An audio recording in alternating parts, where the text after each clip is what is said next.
All right, welcome to another episode of Sex with Ashley. I'm Ashley, and today we are talking about pleasure and how pleasure brings forth liberation.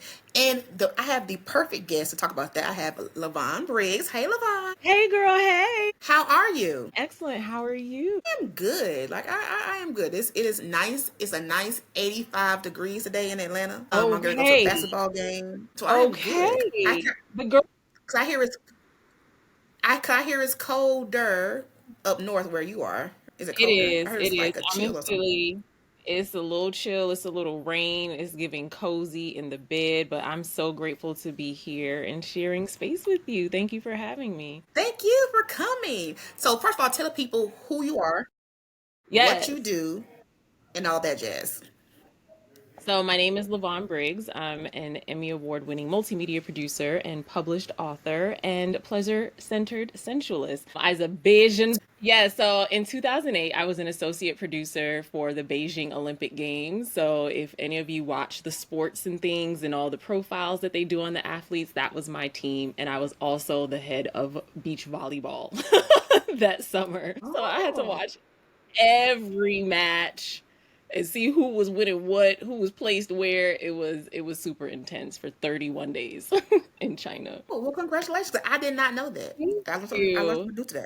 Okay, so Thank yeah, finish you. your bio. So you're a sensualist and explain what that is. Yes, yes, yes. And so essentially, I hold space for Black women, particularly first generation Caribbean American eldest daughters, to reclaim their magic through spirituality, sensuality, and sexuality. My first book, Sensual Faith, The Art of Coming Home to Your Body, is an invitation for Black women to live their spirituality from a place of pleasure rather than shame. Because as a theologically trained former pastor, I learned that patriarchy and sexism and misogyny were running rampant through Christianity, child. And I was like, hold up, wait a minute. Me and my sisters deserve more than this. And so I believe that for Black women, actually, pleasure is a pathway to liberation. I do too. Like I believe that I'll say for me when I started to kind of live in my truth of Mm-hmm. whatever that was, like my truth for maybe like my relationship styles that I preferred or the kind of sex that I enjoyed. Mm-hmm. It did bring forth this type of freedom that I Yeah. really experienced because I grew up too in the church. I tell people all the time, I grew up saved. Holy I Ghost grew up filled, fire saved. baptized. Yes, I grew up saved. Okay. Hallelujah. Yes. And so like in my house, like sex was not a Mm-hmm. conversation that we were talking about. Mm-hmm. And then so like and because when you're a child, like you are literally your parents plant the seeds. And so like and then you're kind of like, "Oh, now I'm this whole plant that my parent has planted with all these different seeds and these imprints." And so it wasn't Mm-hmm. until probably after college, like college for me, I kind of learned and kind of formed my own ideas and Mm-hmm. about things outside of what my parents taught me. But Yeah. it wasn't until after college that I kind of was like, okay, I want to have the freedom and explore the freedom of different things. Yeah. And I love that. And I wish that more Black women Mm-hmm. would do that because we have so much shame and so much So much. negative things that we have to like overcome. So I love that. So let's talk about your book. Yes. So my book helps Black women do four things. One, decolonize your Okay. Christianity. Most of us are raised in a Christian tradition, and if you're not, there is Yeah. some sort of religious upbringing, Education. right? Even if Hmm. even if you weren't like going to church every Sunday, Christmas, Mother's Day, Easter, CMEs, for the Hmm. funerals and the Hmm. homegoings, for the weddings, you was in there. Hmm. So first, just Yeah. honor that the Christianity you inherited was extremely whitewashed and colonized, and that's not our shit. Number Hmm. two, reclaim your African spiritual base and practices. Once I started embracing my people who were from Sierra Leone on my mom's side and Angola on my dad's side, Hmm. I started learning about ancient West African spirituality and indigenous practices. And I was like, hold up, they got women deities, which they got in Christianity too, child. Quiet as it's kept, Hmm. because the Holy Spirit is a divine feminine being. That's something that I need all my Christian girls who still identify as Christian to know, that she's a she. Praise the Lord. Okay. And then the third thing that I want women to do is to heal their bodily trauma. A lot of our shame comes around what happens to our bodies, particularly as we're little girls growing up in families that can range from giving us unwanted feedback about our bodies to actual physical Mm-hmm. harm. And most Black women have something or know someone who's experienced that kind of harm. And so healing our bodily trauma is really, really important. And the last thing is to learn how to love ourselves unapologetically, which is countercultural, but a revolution. Self love is a revolution for Black women. It really is. So, what made you want to write the book? So, as someone who was a cradle Christian and whose spirituality evolved over the years, I realized that we weren't hearing much about sex and sexuality beyond don't have premarital sex. If you have sex before marriage, you're going to hell. And apologies if this is triggering for anyone, but I don't believe this anymore. And then if we're going to expand our conversation on sexuality, the really disturbing colonized viewpoints on LGBTQ plus folks, where in African spirituality, queer folks are the gatekeepers in ritual. Okay, they the ones who hold the key to be like, can you get into this sacred space? So we were hearing Mm-hmm. just a lot of really self-defeating, self-deprecating, ungodly dogma masquerading Mm-hmm. as religion. And so I was fine with my purity culture stint when I was in college. That was when I Mm-hmm. got saved. Yeah. And, Mm-hmm. holiness is still right and keep your legs closed. And I was Mm-hmm. celibate for Mm-hmm. 8 years. Then I got Mm-hmm. into a healthy relationship. And 6 months in, my loins were tingling. And I said, hold up, wait a minute. Like, this isn't Mm-hmm. the drummer at church and I'm going to feel bad the next day. Or, I love this man. We're in a Right. healthy relationship. So I had to expand my consciousness and my theology to include sexuality in healthy ways as an adult woman. So all of that journey is in the book. And so I present stories. I talk about all different kinds of things. There are reflections, there are scriptures, there are affirmations. It really is an invitation and a guide that you can read in one sitting or in 1 year or more and, go on your own journey with me so that you too can come home to your body. So, I recently watched a sermon online Mm-hmm. from a pastor, and I cannot remember his name. But Okay. anyway, it resonated with me because it was the first time I heard a pastor speak about sexuality, not in a negative way. Mm-hmm. And it Mm-hmm. made sense. He was saying how, in the Bible where it talks about how we're supposed to not fornicate and all that stuff. Mm-hmm. And how that's a sin, all the things. Mm-hmm. But he was like, if you look at the context, like in the Bible days, people were getting married at 13, 14 Mm-hmm. ish. Mm-hmm. And then like the Mm-hmm. life expectancy was like 40, 35, Very young. 40. So people Yes. were dead at my age, right? And Hello. so right. So he was like, one, it does not relate, it's not relate to current times in terms of Correct. people one don't get married at 13. Mm-hmm. People get married like their 20s, 30s, sometimes earlier, and then we're Right. living to 70s, 80s type of thing. It was kind of I like to use the Bible as, so let me say this. So I'm not a practicing Christian anymore. I still use the Bible for not I don't use it as a like a life or death type of thing. I use it Right. for kind of just for I take the meat and leave the bones type of thing. Absolutely. Absolutely. Right. And so to me the Bible is a good, and so is like the Quran, and so are the Mm-hmm. other religious books. They're good, like they have these very good I don't want to say like fables because that means I don't want to use the word fable because fable means Lessons. it's Yes. Lessons. lessons. There we go. Lessons. There we go. They have these Mm-hmm. very good lessons that could be applicable to your life. Sometimes they're not. Take what applies, and then just Right. do what you can with the rest.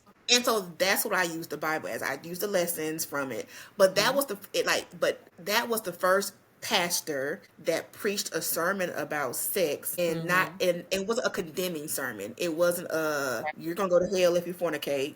It Right. was, God loves you. God made sex. Now, God didn't make sex to be recreational as we make it to be, right? But Mm. if you have sex before marriage, it's not I'm going straight to hell. It's not a hell sentence. Right. Right. Absolutely not. And And I so really appreciate that. same. Chapter 4 in my book is called What the Bible Says, right? What church and society got wrong about the scriptures. And so Okay. you said the magic word, context. What did this word mean back then? What does it mean in its original language? Because one thing Mm-hmm. about these sacred texts, they weren't written in English, babes, right? We're No. getting Hebrew, Greek, Aramaic. And when you study these ancient languages, you learn that one ancient term can have 9 different translations into English. And so, whatever old white European man sat down to Mm-hmm. translate and to transcribe this, Mm-hmm. right, had a Mm-hmm. particular agenda in mind Mm-hmm. for the people who were Right. going to be reading this. So I do believe that the Right. Bible is an inherently liberative text, right? I believe that Jesus Mm-hmm. walked the earth even as I don't live or identify as a Christian anymore. I do believe in Christ consciousness. I do believe in liberation and love, and especially for my Mm-hmm. people. But when you look at scriptures that have been cherry picked essentially to shame us and to beat us over the head, to be weaponized against us and our sexuality, you have to really understand, well, why would someone want me to believe this, right? There's a queer theologian, Zan West, who says, who does it serve for you to believe the thing Mm-hmm. that way? And so I Mm-hmm. started to unpack, well, God gave us intellect, right? And He God did. also gave us a clitoris. Now, baby, Mm-hmm. as the bearer of a clitoris, I am a part of a very sacred group of people who have Yes. an organ that has one sole delicious function. We don't pee with it, we don't shit with it, we don't birth with it, we don't eat with it, we come with it. So you mean to Mm-hmm. tell me that the God of all creation of multiverses is going to put a little bean that can with 8,000 nerve endings onto my body and tell me that it's evil? Nah, And don't want me son, to it's use not it. okay. And that's chapter 8. Masturbation is a gift from God. Praise the Lord. I was talking to a coworker the other Mm-hmm. day. We were talking about monogamy and Mm-hmm. Mm-hmm. non-monogamy. And so I Sure. said, I think so the people who created monogamy did that because I this is what I feel. I feel like it Yeah. was some guys who sat around who can't get women and they came up with the law of like you can't be polygamous. Because like cause even in the Bible, right? In the Mm-hmm. Bible, people had Mm-hmm. wives, concubines. These Yep. men had all these women and they Mm-hmm. got along perfectly fine. Like, I mean, Yes. from what we know, right? Yeah. Right. And then one day, it just changed. And it was like, Mm-hmm. okay, one man, one woman, and you can't have multiple people. But I'm like, why is that? Like, why did you change it? It was this way, one way for centuries, and then Mm-hmm. magically it just changed all like overnight. And no one can tell me why. Like, I talked to like religious pastors and stuff. And I'm like, so Mm-hmm. why can't you not have more than one wife? Like, why not? Because Right. it's not not against God. Because clearly, back in the day when Jesus roamed the earth, that's what they're doing, Hello. and no one preached against it. So, Correct. like in my own mind, it's because some guys who were not getting women was like, no, Mm. because because they won't get women, right? And so they're like, Of no, course. we're gonna change the laws. We're gonna make it so that it's only one man to one woman. So that way, all the women, because Mm-hmm. let's be honest. Yeah. If it was legal and people could, and it was not shunned and looked Mm. down upon, and men could collect as many women they could afford. Heavy on the afford. Yes, they could collect as many women they can afford. A lot of men Mm. who don't have any type of coin would probably not get a woman ever. Okay, let's talk about it because I remember during quarantine when we was all on the clubhouse, child, and the men's was up there Yes. talking about, "Oh, I'm in the house, I have 3 wives, this and that." My question was always, are your wives working? Because if your wives are working, babes, that's not the way this is supposed to work out. So listen, I believe that love is expansive, right? I Mhm. believe that Mhm. ethical non-monogamy is a thing because like I mentioned, I'm Mhm. Bayesian American. I grew up as the daughter of Caribbean immigrants. I have Okay. seen it from my biological father. I have seen it play Okay. out throughout my family that these men will have multiple families within the same state, on the same island, in the same country, sometimes the same Okay. neighborhood. So Okay. non-monogamy has been a thing for forever. Mhm. It's just, Mhm. it hasn't been ethical and it has been largely associated with men, straight men. But let's be clear, there are some women who are engaged in multiple relationships, even if they're not loud and bold and out about it. So Right. let's just all get on the same page. Who is non-monogamous? Who's monogamous? Who's searching? Who's learning? Who's ethical? Who's not? Like, and let's just all get on the same page. Yeah, let's just all get on the same page. Like it's interesting to me because so I practice ethical non-monogamy, right? And Lovely. so you said what? I said lovely. You said ethical. Oh, That's yes, lovely. ethical.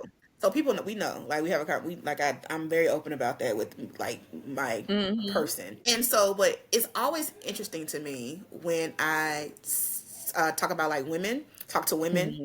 and even some men too, but mostly women, and they'll be like, well, what's the point of being in a relationship if he's gonna like sleep with other people? And I was like, one, you don't own people Correct. in a relationship. There's some type of ownership there. Like, you don't like belong to me. And definitely don't belong to me. I mean, you don't. Nobody belongs to you even in marriage. You have papers on them, but like you don't. You still don't belong to me. Correct.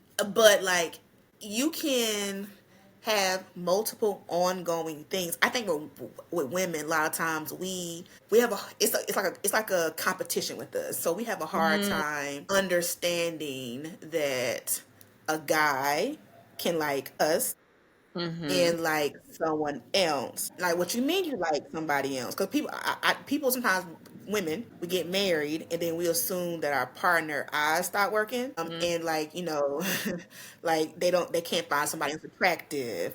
Or Right. like, what you mean you like somebody's, you hearted a girl's thing on Instagram? Like, we get very territorial and possessive Yes. over Yes. people. Yes. So some of it is, I don't know if it's jealousy, and that's probably it too. Sure. But it's hard for us sometimes to wrap our mind around the idea that people can like multiple people. I read a status the other day, a post. It was this Mm-hmm. guy. He's married. Okay. And but I don't know how long he's been married, but he's married currently. His ex girlfriend, whomever, she's dying. And Mm-hmm. so she's, I don't know where, but she's died like in the hospital, I'm assuming. So Mm-hmm. her mom called him to let him know, 'cause, like, he said they had like they dated for some years, like a long-term situation. It didn't work out, whatever. Now Mm-hmm. he's married to somebody else. He wanted to go to the hospital or hospice, wherever she was, to like pay his respects or whatever, Of right? course. Hmm. His wife, however, was like, Oh wasn't my God. having it. And I was like, how selfish of you, one, to be jealous of someone who is dying. Like, she is dying. She won't be That here part. in 6 months. So Right. what is it to you if he goes and see her? Right. It's not like they gonna be together. She's dying. Right. And two, people have whole lives before they get with you. I'm 40, right? And so I tell Mm-hmm. people, I know that my age, I'm nobody's first love. Baby, we 40, Correct. right? Correct. Like, no, I would like to be maybe your last love, but like your first love at 40, that's not happening. So you had, likewise with me, I had a whole life before I met you with other people Right. in it. And there are several Mm-hmm. people that I had relationships with or romantic whatever with, that if they died or was dying, I would go see them and I would be sad. Doesn't mean Absolutely. that I love you less. It just means that Right. I had life before you. Right. And that life that I had made me the person that you want to be in relationship with. So you can't love me without loving the experiences that shaped me.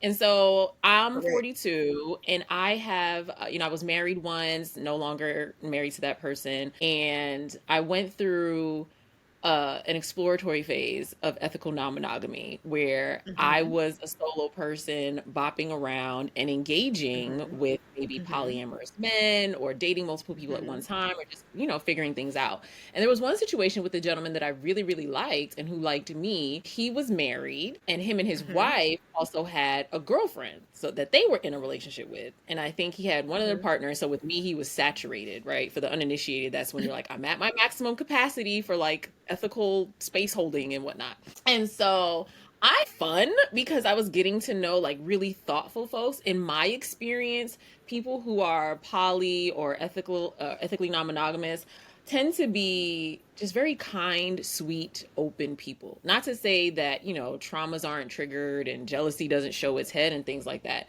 But once it came time for me to be in the relationship, it wasn't a good fit. I'm fine dating people who are ethically non-monogamous, but I myself want to be in a consciously monogamous relationship. So I did learn that about myself. And I think that's helpful information to have, because I started to realize that conversation opened me up to the kink conversation. Now, sometimes what people do, especially like very conservative Black Christians, they will lump being gay, queer, lesbian, trans, being into kink, being ethically not, like, all into the same box. It's like, baby, you got to parse it out. You got to parse it out.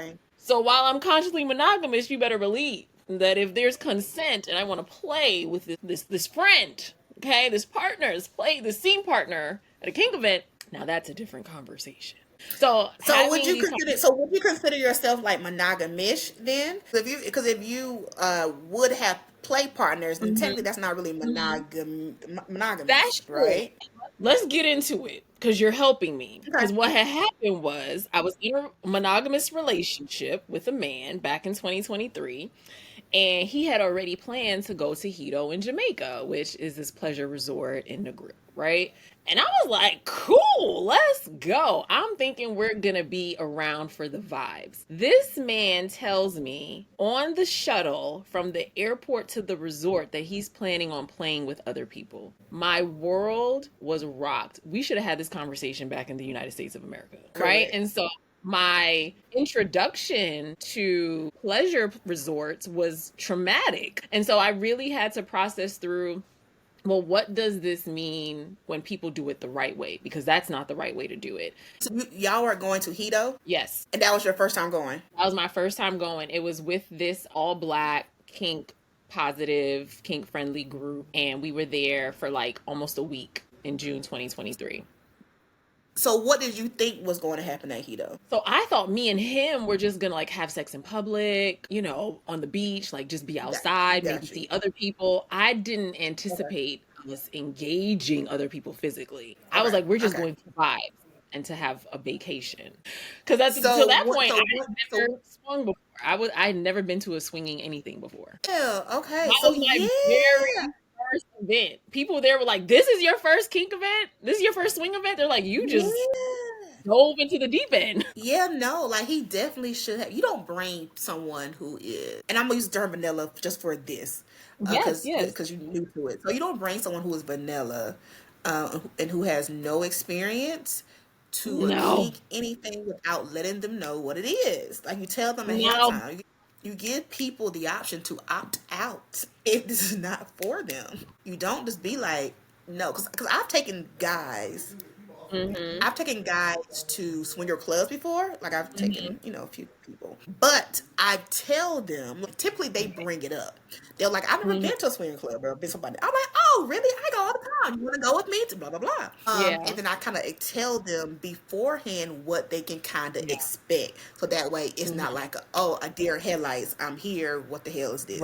Right? So yeah, you definitely don't do that. So question. So when you got there and then y'all were there. So did you explore? Did you open up? Did you like, no, this is not for me? What did you? Yes, I did. So here's the thing. Like this person identified as a dom. And I was like, I didn't know anything about doms when I first met him, but knowing him makes me know what a dom is not.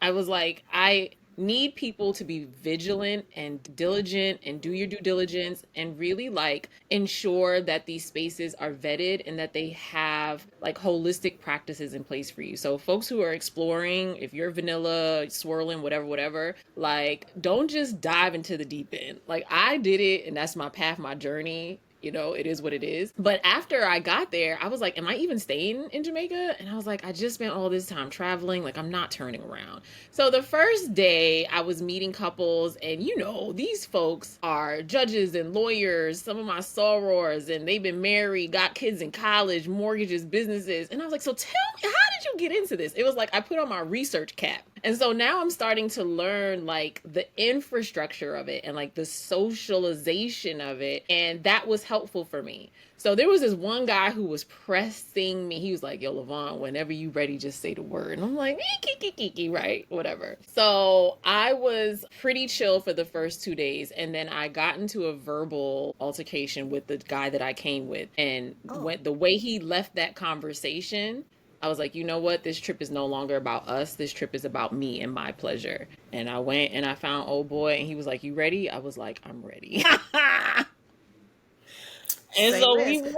Yeah, it was nothing else to say except So, yes. question: what, if you don't mind, what group did you go with? Was like worst behavior? What group did you go No, with? no, no. I think organized chaos. Oh, Have you okay. heard of Because them? I know that like certain black groups go Hmm. during different times. Because typically it's better for when you go with like other Yes, black so people. that you can chocolate it out, black it out, because there were also some very old, wrinkly, pasty white folks there, and they were taking in the views. And I was like, I could not imagine being here without With just them. this group of black people. So try to go with the group for sure. So next question.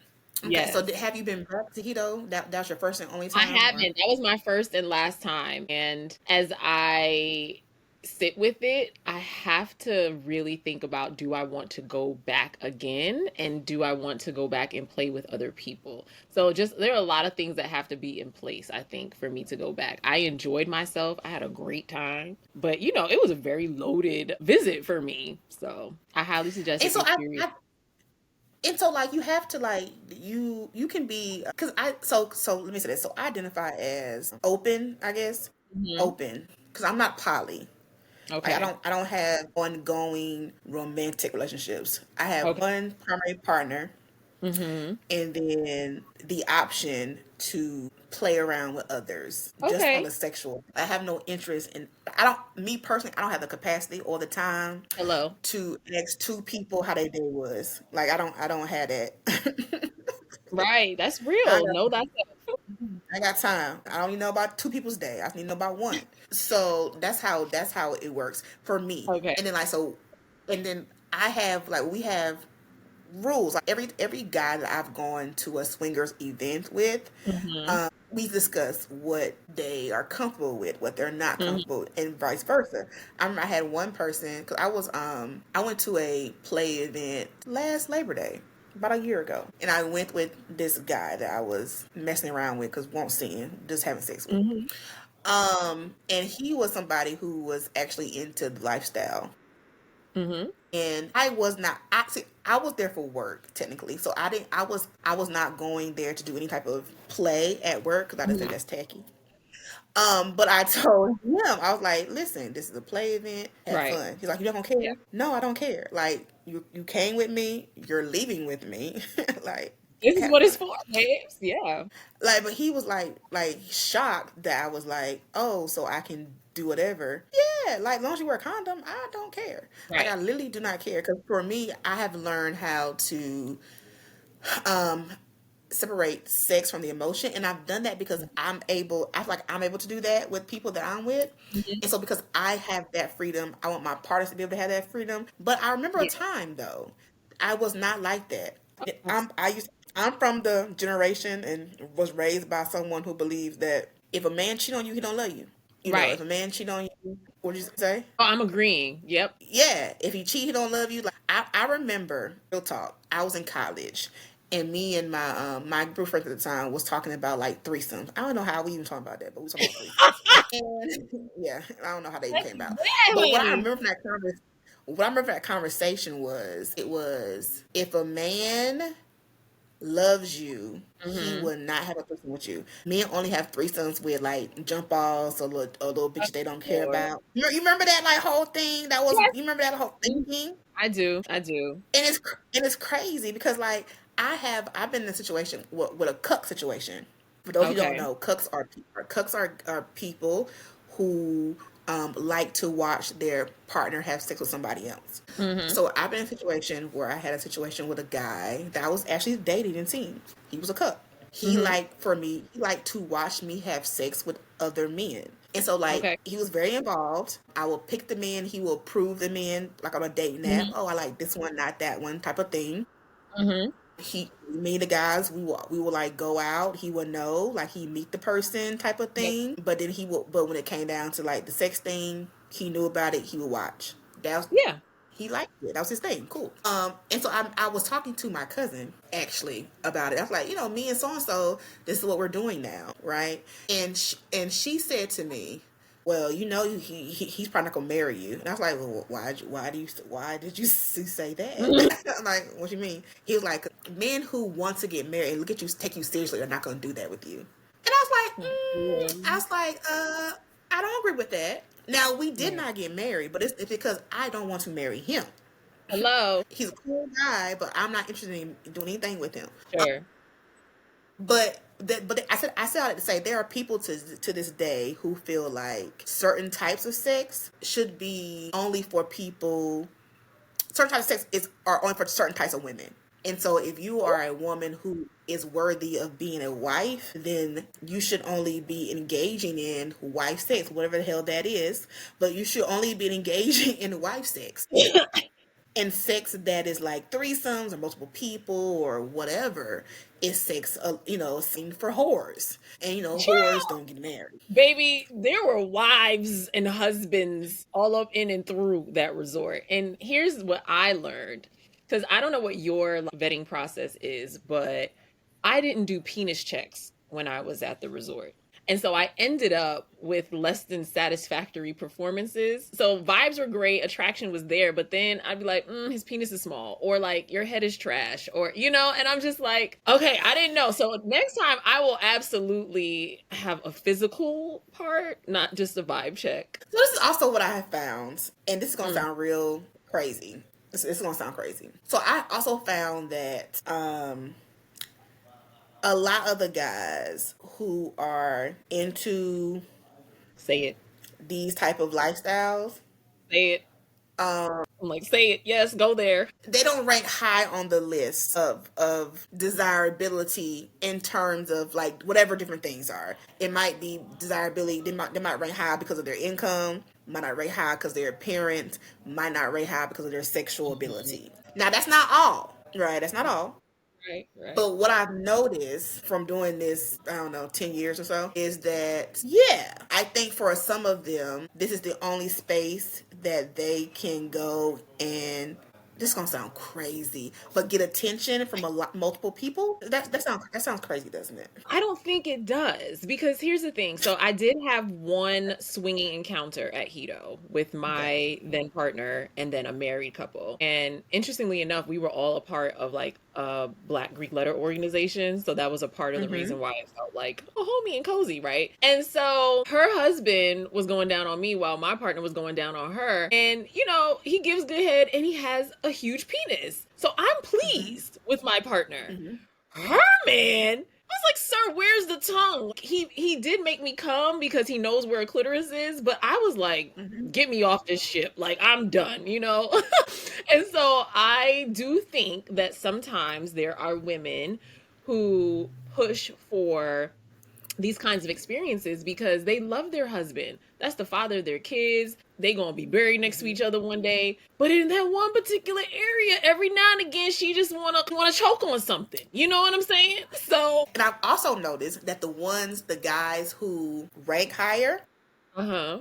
they are typically the ones where they date as a couple. They Uh, typically don't date individually. Their wife interesting. is attached to them like their shadow. Uh-oh. Uh, they usually date as a couple. Like I've had guys who came up to me and who wanted to date. I don't date couples, so I Mm-hmm. tell them I don't date couples. I date individuals because I'm not interested. I don't want a girlfriend. I'm not interested in Right. a girlfriend. I can be cool with your wife, but I'm not Sure. interested in having a girlfriend of no kind. For sure. And so I tell them like I'm interested. I like you. You're cool. If you're interested, if your wife is interested in allowing you to date solo, we can all meet Mm-hmm. and we can date. Mm-hmm. Sometimes that happens, sometimes it doesn't, and even when it does happen, typically usually from this is my personal experience, it becomes a problem down the line because she's not she's insecure about something, or she's not comfortable with the relationship of dating by Okay. themselves. I usually have found that people typically date together because one of the two is not comfortable Insecure. with their partner. Mm-hmm. Yeah. And Yeah, those they're typically both. be the women who have men who either have like the things that people want: money, good sex, good Yeah, something. yeah, yeah, yeah. They're scared somebody's gonna take their man. I saw that too at Hito. Like you could tell the Hmm. women there who ain't really want to be there, but they were there because their man wanted to do it and they wanted to please him. And I was like, "Oh, baby girl, this is not going to end well for you." It's not. So you got to make sure both of you are ebulliently consenting to these You experiences, do. or just there are 8 billion people in the world. Go find somebody else who's more aligned with you. It's really You not do. that deep. That it's just that simple. So Levon, tell the people where they can find your book, how they can Okay. get your book, and then where they can Okay. find you. Yes. So I will tell you that I just want to share this one last thing first, Okay. which is Go ahead. that keto was a learning experience for me and it definitely broke me wide open to kink. I learned at a play party last year that I am a sensual kink person. I love fire Mm. play, I love wax play, knife play, all the things. I was edged for the first time. I said, Lord have mercy, I'm counting stars, right? So Oh, okay. there's so much to explore in this world. And if you're feeling like you want to put your big toe in, your baby toe in, make sure that you vet a space, talk to people that you trust, follow Ashley's colleagues, like get the tea. Don't just dive into it, right? And be open and center Please yourself. vet. Like vet. I hate. I remember you say your friend was a dom. I hate doms. I hate when men like I'm a dom. I cannot If you stand gotta it. say that, you're not a real dom, honey. Because real I doms don't gotta hate say it. they I hate it. Any guy who's like, oh, I'm a dom, I Ugh, swipe. Like, we gonna swipe gag. left because most Oh, cases, and again, this is not apply to everybody, but in a right. lot of cases, a Mhm. dom means you somebody who just like having sex with multiple people typically, and you think because you're like this guy, you're supposed to be Right. dominant. No I'm a nigga. accountability, no No, you compassion, ain't been no to a aftercare. training, ain't took a class, Been to no ain't read a conference. book, to a conference. It's because I have a penis and I'm a man. Yeah. I'm at the dom. Like I can't stand it. Mhm. Yeah. So typically I don't. Yeah, no, it's enough for me. Yeah, I was referred to this Dom. He identifies as a sensual Dom and Chef's Kiss. So referrals, referrals, referrals. All that to be said, that pleasure is the pathway to liberation. And for some of us, kink will be a stop on that path. And I invite you to think about kink as a spiritual practice. And if that feels good to you, then you can definitely follow me on every platform at Lyvonne Briggs. LyvonneBriggs.com is my website, and there are lots of opportunities to work with me. Of course, following me on social media is fabulous, engaging with the content. Buying my book, Sensual Faith, The Art of Coming Home to Your Body, which is available at every major retailer. And if you do happen to buy it from that behemoth of a website, please leave a 5-star rating. If you see me in the streets, I probably got a copy on me. I could sign it for you. It's $20, okay? And we can keep the conversation going. Thank you, Levon. This was good. We kind of got off topic a little bit into my business, but this was a good Those are the best conversation. conversations, B. Thank you for joining us. Hold Thank you on. for having me, Ashley.